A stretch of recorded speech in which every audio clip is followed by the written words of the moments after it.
I'm Chris. I'm Sandy. And this is Parenting Autism.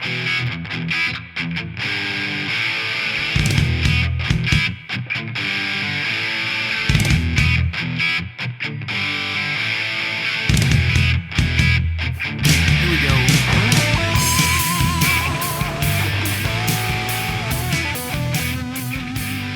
Hi, everyone. Welcome to episode 114 of the Parenting Autism podcast. I'm Chris, and I'm with my lovely wife, Sandy, today. And what do we have today, Sandy? Well, as I mentioned last time on the podcast that we did, I said that I wanted to talk about this book that I got from the library. It's called The Reason I Jump, The Inner Voice of a 13-Year-Old Boy with Autism.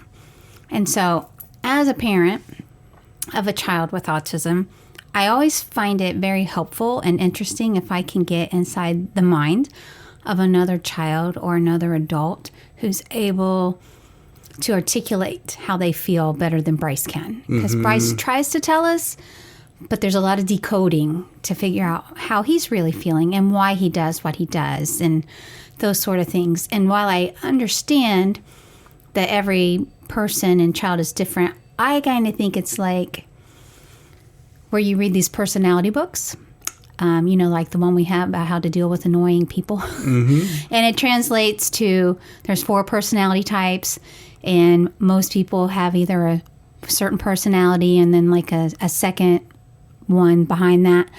And there's a lot of common characteristics if you fall in those categories. I kind of feel like autism is the same way. There's a lot of common characteristics.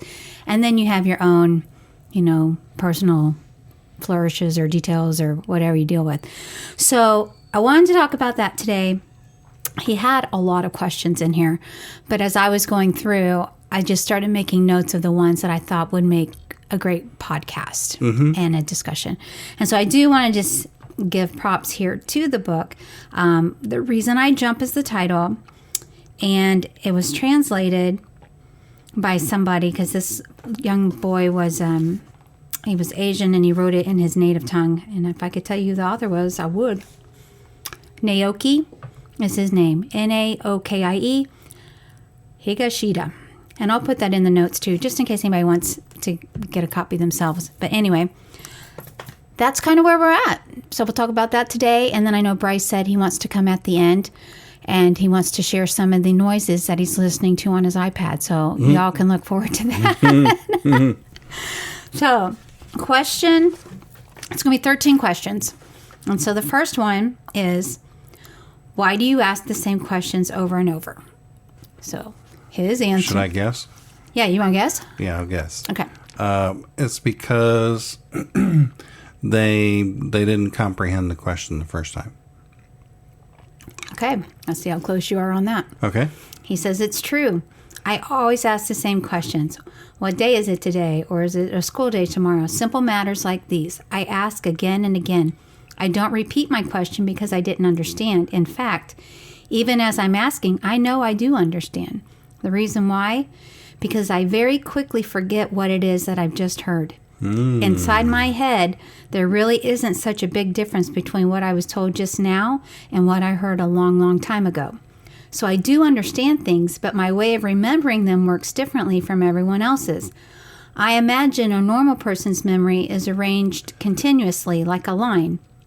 My memory, however, is more like a pool of dots. I'm always picking up these dots by asking my questions so I can arrive back at the memory that dot represents. Wow. And there's another reason for our repeated question. It's letting us play with words. We aren't good at conversation, and however hard we try, we'll never speak as effortlessly as you do. The big exception, however, is words or phrases we're familiar with. Repeating these is great fun. It's like a game of catch with a ball. Unlike the words we're ordered to say, repeating questions we always know the answers. We already know the answers to can be a pleasure. It's playing with sound and rhythm. Okay. Isn't that enlightening? Yeah.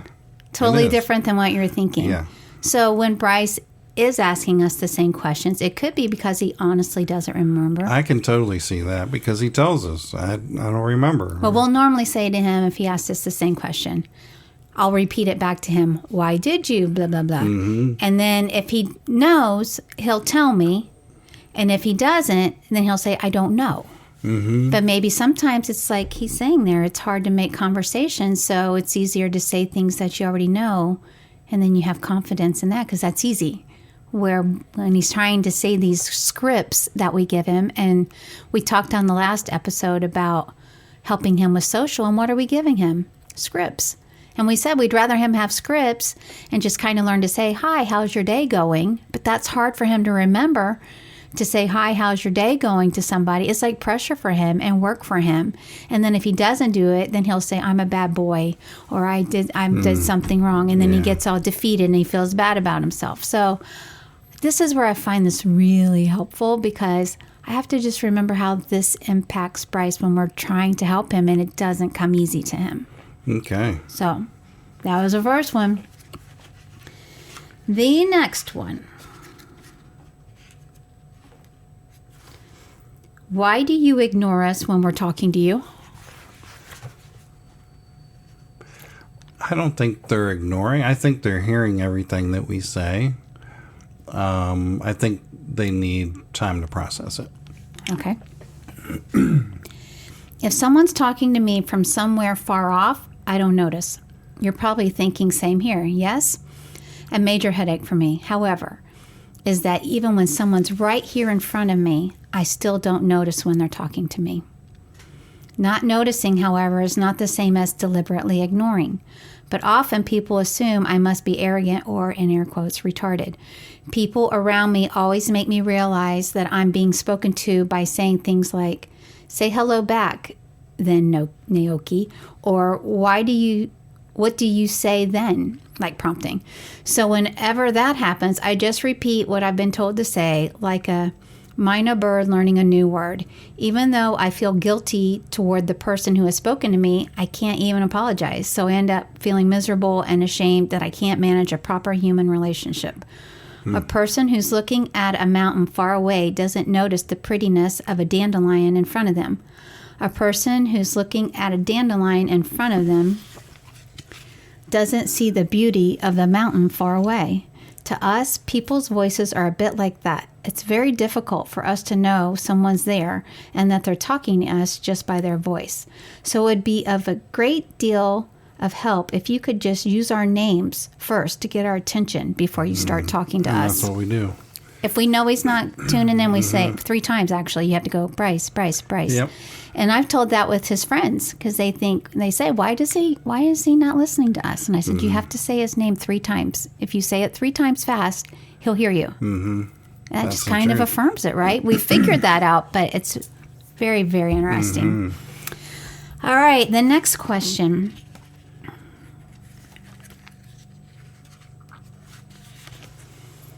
What are your flashback memories like? Okay. I don't really know what that means, but go ahead. We do remember what we did, when, where, who we did it with, and things like this. But these memories are all scattershot and never connected in the right order. The trouble with scattered memories is that sometimes they replay themselves in my head as if they had only just taken place. And when this happens, the emotions I felt originally all come rushing back to me like a sudden storm. This is a flashback memory. I know I have lots of pleasant memories, but my flashback memories are always bad ones. And from out of the blue, I get incredibly distressed, burst into tears, or just start panicking. Never mind that it's a memory from ages ago. The same helpless feeling I had then overflows and floods out, and it just won't stop. So when this happens, just let us have a good cry, and then we can get back onto our feet. Maybe the racket we make will get on your nerves a bit, but please try to understand what we're going through and stay with us. That's like what we say, whack-a-mole. You know, it comes back up, and then we squash it back down, right? Like a behavior. Yeah, like some type of behavior. But he's talking memories. So here's what came to my mind. The center? Well, no, because that's fresh. Yeah. His Dr. Schiffman. Oh, yeah. Yeah. Okay, so it was 2020. Yep. So it's been over 3 years now that Bryce he had a bad infection in his leg. For listeners who don't know. He had a bad infection in his leg. We had to take him to a children's walk-in clinic. They treated it on the surface, but it didn't work. So when we took him back the second time, they had to actually basically perform like a little surgery on him. They tried to numb it. It didn't work. They cut it out, whatever they had to do. It was awful. Bryce screamed bloody murder. He was screaming. We had to hold him down along with other nurses. It was very traumatic for us. Yes. And for Bryce, we know it was painful. And at the end, we told him he had to do that so that he would feel better. And then he knew he felt better. And then he actually thanked Dr. Schiffman, who was like poured in sweat. I think we brought him something. Poor man. We did. We took cookies back a week later to the office because I wanted Bryce to not think of that place as a bad place, but thanking them for helping him. And he calls that 10 pain. And every pain that he has, he compares to that day and Dr. Schiffman's 10 pain.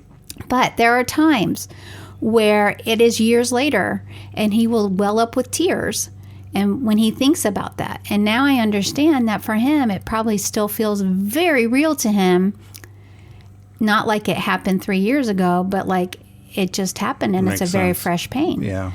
And I think with these other things, like we talked about the center last week, and we've talked about in the book about where he got upset at church, and it took 1 year for us to overcome where he had get over an obstacle at church, where someone had upset him. And for him, those memories are fresh, where we're like, oh my gosh, that was a year ago. And this helps me understand the way his brain processes it. Is it comes back as if it just happened. And so everything is very fresh and real to him again. So again, I thought that was very helpful, insightful, and interesting how he's like, just be patient with us. And that's why I'm doing this podcast, because I'm reading this, I'm thinking that this may help other parents too. Mm-hmm. Okay, so the next question. Why do you make a huge fuss over tiny mistakes? Which Bryce does get upset about any little mistake, right? He gets mad at himself. So you want to guess why do you make a huge fuss over tiny mistakes? Nope. Okay. You tired of guessing? No, I don't have an answer for that one. I'm playing. Okay. When I see I've made a mistake, my mind shuts down. I cry, I scream, I make a huge fuss, and I just can't think straight about anything anymore. However tiny the mistake, for me, it's a massive deal, as if heaven and earth have been turned upside down. So like when he gets an answer wrong at school. Yes. For example, when I pour water into a glass, I can't stand it if I spill even a drop. This is him. It must be hard for you to understand why this could make me so unhappy. And even to me, I know really that it's not such a big deal, but it's almost impossible for me to keep my emotions contained. Once I've made a mistake, the fact of it starts rushing toward me like a tsunami. And then, like trees or houses being destroyed by the tsunami, I get destroyed by the shock. Wow. I get swallowed up in the moment, and I can't tell the right response from the wrong response. All I know is that I have to get out of the situation as soon as I can so I don't drown. To get away, I'll do anything. Crying, screaming, throwing things, hitting out even. Wow. Finally, I'll calm down and come back to myself. Then I see no sign of the tsunami attack, only the wreckage I've made. And when I see that, I hate myself. I just hate myself. It's like what we've heard about stimming before. So like when Bryce flaps, his brain is just telling him to do it, and he can't overcome the urge not to. Right. Like that urge, so he does it, which is fine. It's fine with us, but we've heard it explained that way before. Like the urge is so strong that they have to stem. They have to do it. It's their way of releasing their energy. Right. And in this situation, this young man can articulate his thoughts. Yeah. So well, and when right? he says it's, he can't overcome. So when he feels that, when he tsunami. makes a mistake or something's just not perfect, it's like beyond his control. And so I think of, these children and even adults who have a hard time and go into these meltdowns and they have to recover from them. You just got to give them that time to work through it because it's almost like beyond their control if it's not caught in time. Yeah, we can't fix it, We You can't, and you just feel sad that you can't. Right. But this is where we as parents, therapists, providers, family members, friends. We just have to be patient with them and understanding that they process differently than we do. Okay, so question whatever I am on here. 1, 2, 3, 4, 5. Why don't you do what you're told right away? I don't know.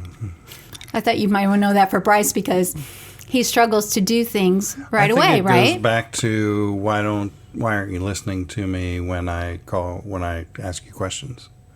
Okay, so let's see if it's any different. Yeah. Okay. There are times when I can't do what I want to or what I have to. It doesn't mean I don't want to do it. I just can't get it all together somehow. Even performing one straightforward task, I can't get started as smoothly as you can. Here's how I have to go about things. 1, I think about what I'm going to do. 2, I visualize how I'm going to do it. 3, I encourage myself to get going.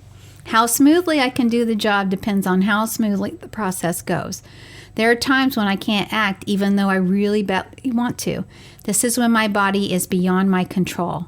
I don't mean I'm ill or anything. It's as if my whole body, except for my soul, feels as if it belongs to somebody else and I have zero control over it.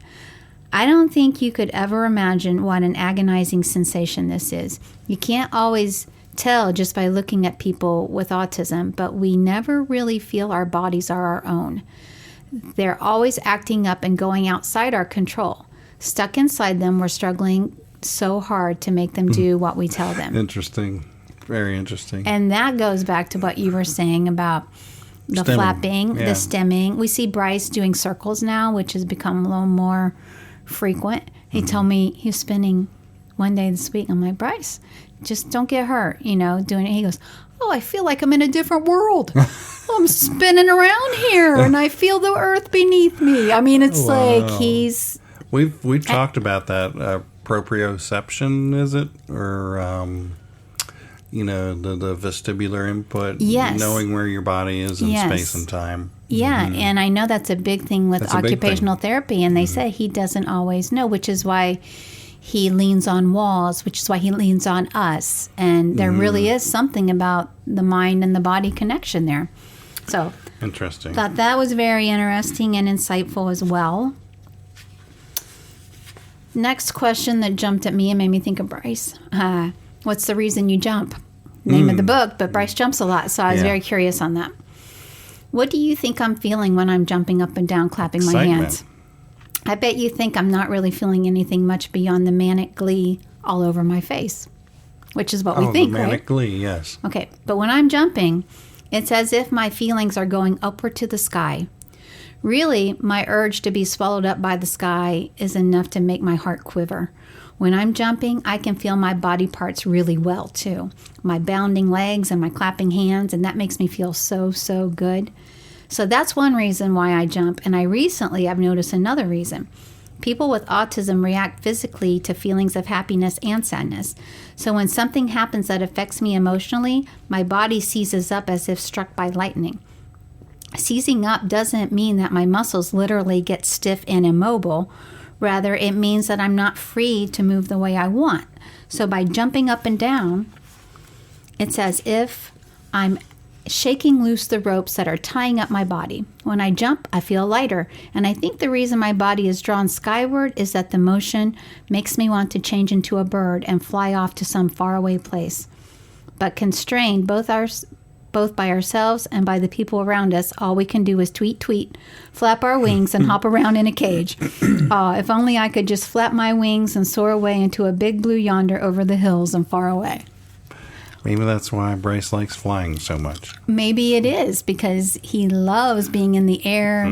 The whole thing fascinates him. And like he was spinning and saying he was going up to the earth, so he must really, really like that feeling. So I found that interesting, thinking of Bryce, because he does jump a lot. Okay, the next one. Why do people with autism often cup their ears? Is it when there's a lot of noise? And Bryce definitely is one that covers his ears and has required headphones a lot more often lately. Any guesses? No. Okay. There are certain noises you don't notice that really get to us. The problem here is that you don't understand how the noises affect us. It's not quite that the noise is great on our nerves. It's more to do with the fear that if we keep listening, we'll lose all sense of where we are. At times like these, it feels as if the ground is shaking and the landscape around us starts to come to get us, and it's absolutely terrifying. Oh, my goodness. So cupping our ears is a measure we take to protect ourselves and to get back our grip on where we are. The noises that get to people with autism vary from person to person. I don't know how we'd cope if we couldn't cup our ears. Me too. I cut my ears sometimes, though I've gradually gotten used to the noises by pressing my hands over my ears less and less heavily. Some people can overcome the problem by slowly becoming accustomed to the noises, I guess. What matters most is that we learn to feel safe and secure when the noises strike us. Safe and secure. That means exiting the environment. But I didn't realize that that's how Bryce would feel like with a baby crying. So I think it would be interesting to go back with this book and talk to Bryce and say, Bryce, when a baby cries, do you feel like, you know, blah, blah, blah, the earth is closing in on you, it's shaking, and see if he can relate. I know. Yeah. It's very interesting, isn't it? Okay. I think we need to recommend this to his therapist too. I do too. So that they understand. It's a really good book, isn't it? Yeah. It's like, in general, I feel like the therapists have gone to school for what they do, and they're good at what they do, but have they gone to school for autism, right? Do they really know what these kids are thinking? And like what this book says, have they read books about kids on the spectrum? You know, we've given one of our books before, Edo and Autism Land. I think we recommended that to one of our therapists or whatever. But, you know, they're trained in what they do, speech or OT. They know what to do to help the child. But if something happens, like one of these questions, like why are you holding your ears, the therapists don't know the answer to that. Right? They don't know why they do that. I mean, they know the obvious, which is he doesn't like that sound. Right. Oh, well, there's a baby crying. That's why he's doing it.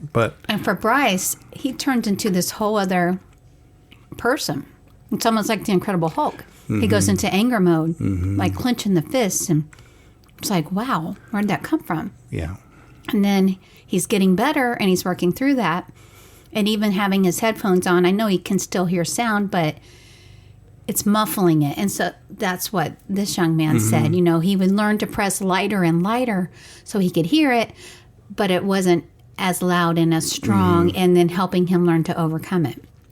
And Bryce is doing better in that department. But there's going to be another sound that's going to trigger it. Like you said, this book is good for family members who may not understand autism. It's really good. Yeah.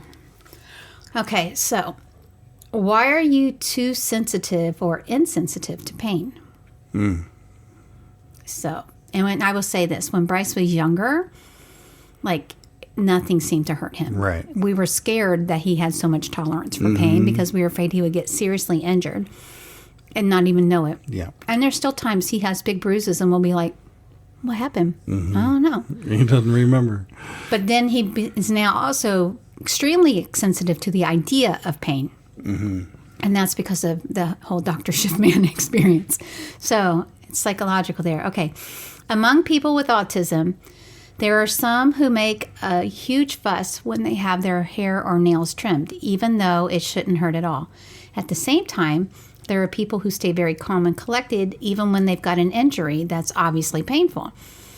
I don't think this is all to do with nerves and nerve endings. It's more a matter of inner pain expressing itself via the body.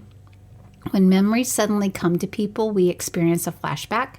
But in the case of people with autism, memories are not stored in a clear order. For those of us who are disturbed by having their hair and nails trimmed, somehow their negative memories are probably connected to the action. A normal person might say, oh, he's never liked having his hair cut or his nails trimmed ever since he was small, and we have no idea why. But the thing is, the memory of a person with autism isn't like a number scale from which you pick out a recollection you're after. It's more like a jigsaw puzzle, where if even just one piece is misinserted, the entire puzzle becomes impossible to complete. What's more, a single piece that doesn't belong there can mess up all the surrounding memories as well. So it's not necessarily physical pain that makes us cry at all. Quite possibly it's memory. As for people who don't show any signs of pain, my guess is that they're unable to keep those signs on display. And I think it's very difficult for you to properly get your heads around just how hard it is for us to express what we're feeling. For us, dealing with the pain by treating it as if it's already gone is actually easier than letting other people know we are in pain. Normal people think we're highly dependent and can't live without ongoing support, but in fact, there are times when we're stoic heroes. And that actually made sense to me, especially with Bryce, because I do think that like he has such anxiety about getting needles, so like his B12 shots to blood draws, and that's because it's a memory. It's not so much the needle, but it's just that fear of that time. You know, it all stems back to that dreadful day. So, okay. When you look at something, what do you see first? I thought this was very curious. So before I read his answer, I will just share that. This is a couple years ago. We were taking the garage door thing. Yes. Yeah. So I want to share that again with listeners who don't know that. But it was interesting, right? Yeah. So we were walking around, taking a walk around the neighborhood, and I was asking Bryce, what color is this house? And he would tell me a color, and then it wasn't what me and you were seeing, right? And then we go to the next house, and he give us an answer, and then I'm like, well, what is he seeing that we're not seeing, right? And then I honed in, and I'm like, he's telling me the color of the garage door. Not the color every of the time, house, not the right. color of the house. But we're saying, what's the color of the house? Well, to Bryce, the garage door is a part of the house, and he's very fixated on doors. And at that time, he was extremely fixated on garage doors, the whole mechanical of it going up and going down. And if people had their garage doors up, it would freak him out. They needed to be closed. So he's looking at the colors. Did that make his answer wrong? Nope. Once I understood what he was saying, That was many years ago. he was right. Yeah, 4 or 5 years but it's like ago. a great example of he can be looking at the differently. same thing, Yeah. but he doesn't see what we see. So And that's why I was goes curious. back to him recognizing people, right? I mean, Yes. he can look at them, but he doesn't see the person that he knows. He sees a different detail, I don't so know, he it's weird. yeah. So how do people with autism see the world exactly? We and only we can ever know the answer to that one. That's the truth. Yeah. Sometimes I actually pity you for not being able to see the beauty of the world in the way that we do. Really, our vision of the world can be incredible, just incredible. You might reply, but the eyes we all use to look at the things work the same way, right? Fair enough. You may be looking at the exact same things as us, but how we perceive them appears to be different. When you see an object, it seems that you see it as an entire thing first, and only afterward do its details follow on. But for people with autism, the details jump straight out at us first of all, and then only gradually, detail by detail, does the whole image sort of float up into focus. What part of the whole image captures our eyes first depends on a number of things. When a color is vivid or a shape is eye-catching, then that's the detail that claims our attention. And then our hearts kind of drown in it and we can't concentrate on anything else. Every single thing has its own unique beauty. People with autism get to cherish this beauty as if it's a kind of a blessing given to us. Wherever we go, whatever we do, we can never be completely lonely. We may look like we're not with anyone, but we're always in the company of our friends. Now, that was very insightful. And what does Bryce see? Bryce sees like gold glittery things. I'm sure those things catch his eyes that don't catch ours. And then, like he's saying, then you're like so lost in that you miss all the other details. That's why. He'll tell us the details. Like, oh, did you see that? And I'm like, no, I didn't even notice that. Yeah. And I could see that like those little details catch his attention first that we don't see. And I hear him say to us, like, because he's talking about going to heaven, he goes, yep, it's pretty good here on earth. I'm doing good on here. The earth is so beautiful. And when we're out in nature, he sees things, I think, in ways that we don't even see it. And I think, God has given these beautiful children and adults who have autism their own special gift of seeing the world in a way that we don't. And I put that in the book too, that I feel like Bryce has helped me, and I think you as well, see things in ways that we never saw them prior to having autism in our world. So it was just very interesting. And I am very curious to go over some of these questions with Bryce and see what he is able to tell us. And if not now, as he gets older, I would like to revisit these with him. I think that would be really interesting. Do you have a sense of time? So I was curious about that answer. This is a continuous thing with no clear boundaries. The picture that comes to mind is Bryce standing in the shower, not doing anything for like 10 or 15 minutes, just sitting there, letting the water run on him. And no sense of time. Yeah. He gets lost in his thoughts. Yeah, I guess often. So let's see what he says. All right. So time is a continuous thing with no clear boundaries, which is why it's so confusing for people with autism. So time is confusing. Perhaps we're puzzled about why time intervals and the speed of time are so hard for us to gauge, and why time seems such slippery stuff for people with autism.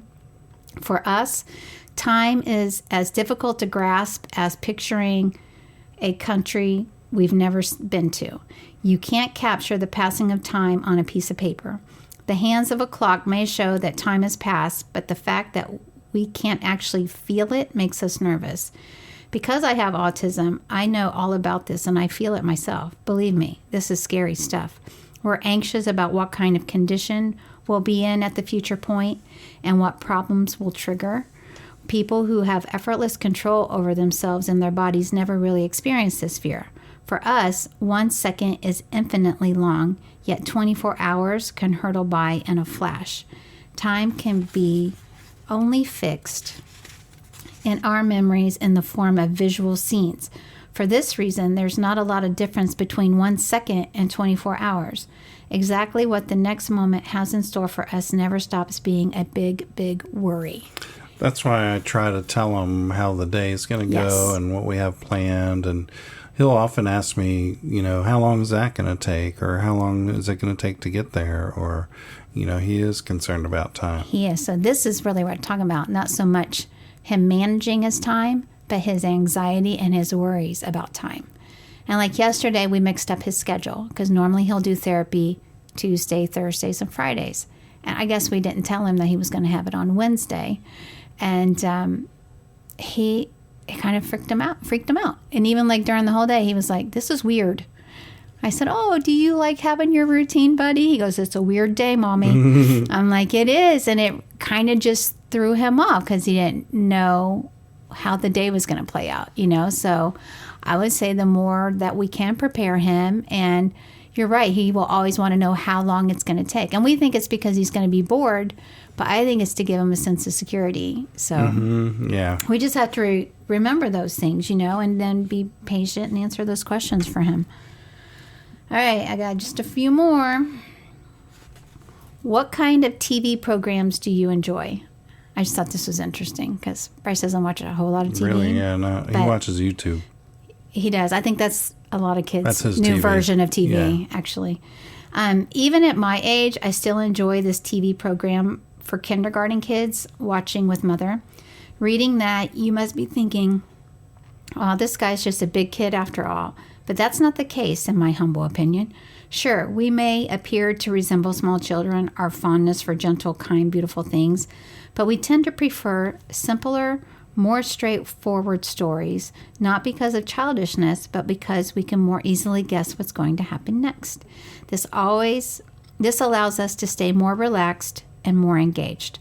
Plus, the simpler stories tend to repeat themselves a lot, so when we get to a familiar scene, we can get all excited and make a happy fuss. People with autism get quite a kick out of repetition. If I was asked how come, my reply would be this. When you're in a strange new place, aren't you relieved too if you run into a friendly, familiar face? When we just don't do... Wait, hold on. I'm faltering here, people. Sorry. What we just don't do are disputes, bargaining, or criticizing others. We're totally helpless in these scenarios. So I shared that one because I find that Bryce, when he does watch any shows, he likes Paw Patrol. He likes some of the cartoons that are geared for younger kids. But I think it's because it's just an easier, simple concept. Like even when he watches Mickey Mouse Clubhouse now and he's 10, you would think he would be past that. But actually, he's at the point now that he answers the questions, where when he was 4 and 5 years old, he didn't, you know. And so I just think it's something that if your kids... Okay, so I'll bring up Storm, who's our nephew. Still likes SpongeBob. And he still likes SpongeBob. Yeah, he's in his 20s. Yes. And he still likes Mario and, you know. Yeah. And, you know, it's those things that are familiar and things that are simple. And that would be why that's comfortable for him. And Bryce, he doesn't like long stories. So, like, we're noticing in school, the stories are getting longer and the comprehension is getting more. And so we try to go through the stories with him and just kind of summarize as we go so he gets the main points, and that seems to help. Yeah, and anything for Bryce, I mean, you're talking about keeping it simple. If he sees lots of words... It's automatically overwhelming. It's a shutdown for him. Yeah. Anything, we're doing vocabulary words. If he sees a lot of letters, he automatically thinks that's so hard. And so for him, less is better. On the long words, I'll give him the first letter, and I think that helps him get his brain in tune to what the word's going to be. Yeah. So it's very interesting. Okay, why do you need cues and prompts?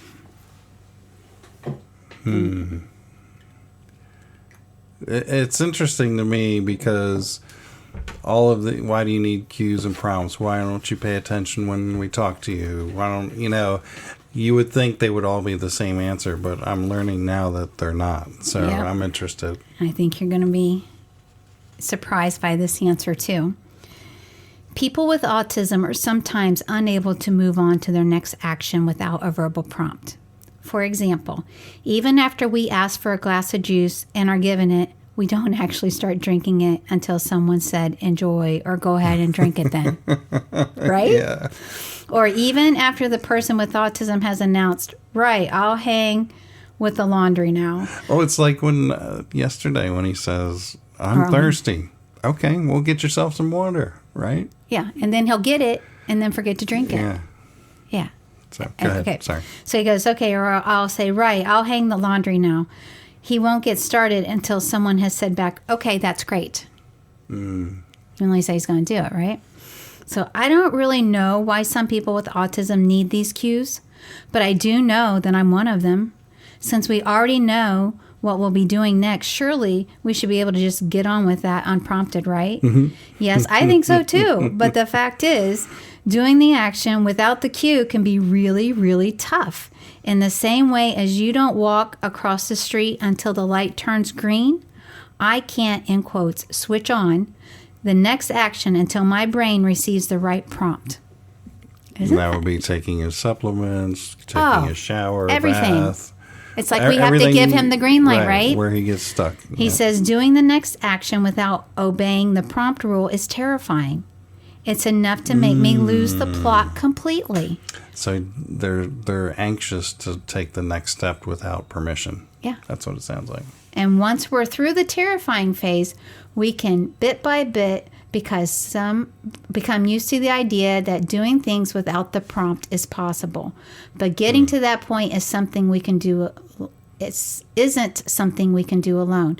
As you can tell by the mega fuss we make every time we cry, we scream, we hit out and break things, but still we don't want you to give up on us. Please keep battling alongside us. We are the ones who are suffering the most in these scenes and badly, badly want to free ourselves from our own chains. Wow. So I think what we could do then is when we tell them to take a bath, we can tell them it's okay to go ahead and do the whole thing without prompting, without our telling him to do it. It's okay to go through the whole routine. There's nothing bad that can happen if he does the whole routine by himself. Give him the assurance. Yeah. Yeah. So it's so interesting. And these are probably the things that I can see that he would be thinking, which is why I'm discussing them with you. All right, last one. Do you need visual schedules?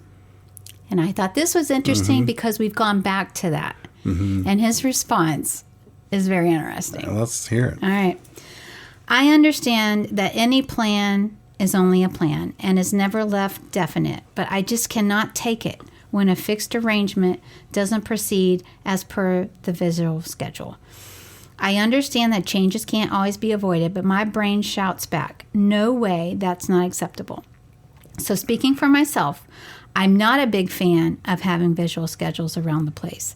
People with autism may look happier with pictures and diagrams of where we're supposed to be and when, but in fact, we end up being restricted by them.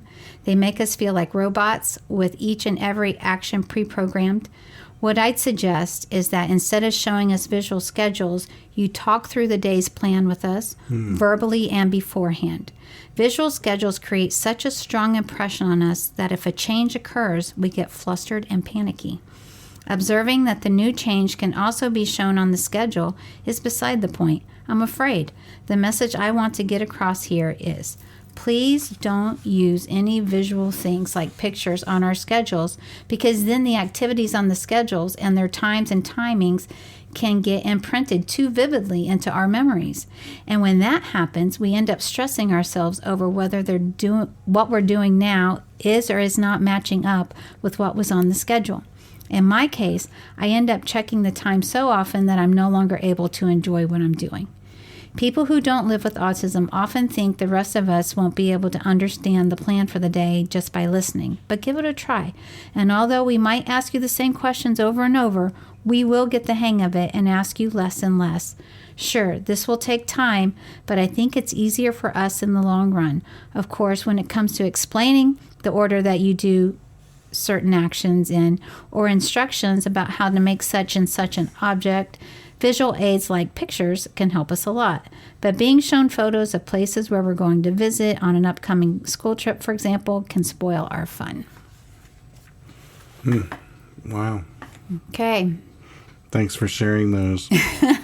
I think we need to get a few of these books. Isn't that great, honey? To hand out. Yeah. I think this has been, and there were other questions. There were over 50 questions, and I just grabbed 13 that I thought really spoke to me about Bryce. I think that's a big revelation for me as far as the therapist's relation to what's really going on. I don't think they really know. And here we're 10 years into it, and we don't really know. I mean, this book has provided some insight. Of course, it's just one opinion from this child that's 13, but it makes sense to me. It does. And when you think about the therapist, whether it's speech, OT, I know there's physical therapists, and then there's the behavior therapist, ABA. They deal with all kinds of children, all kinds of ages, and all over the spectrum.